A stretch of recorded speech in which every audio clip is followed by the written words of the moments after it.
Have you ever felt so nervous that you couldn't think straight? Today's story is about a shy waiter, a beautiful traveller, and a very funny coffee mix-up.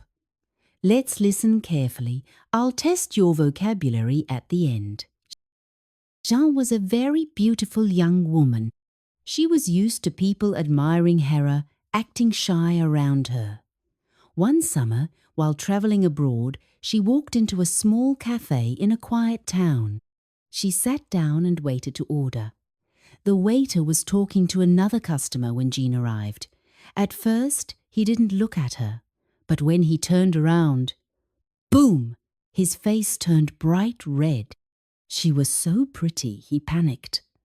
"I'd like coffee without cream, please," Jean said calmly. The waiter ran to the kitchen, but came back empty-handed. Waiter Scrat and Cheshead embarrassed, and he said, "I'm very sorry, but we don't have any cream. Would you like your coffee without milk instead?"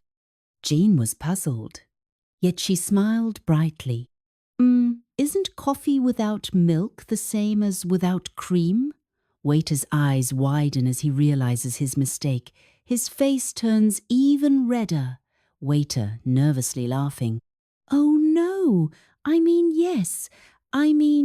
I'll just bring your black coffee," he said.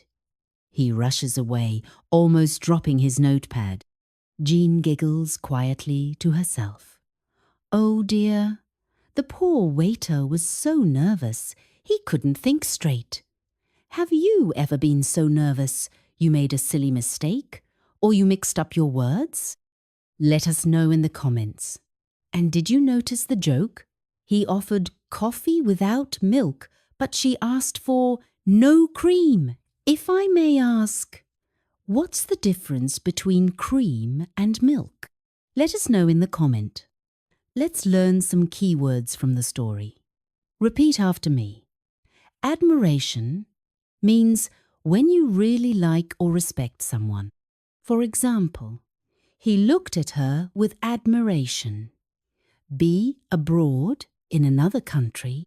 Example, Jean was travelling abroad. C, panicked. To feel sudden fear or nervousness. For example, the waiter panicked and forgot the order. I hope you enjoyed this story. Thanks for listening. If you liked this story, smash the like button and subscribe for more fun English lessons every week. Next time, the Lost Puppy story about kindness and prepositions. See you in the next video.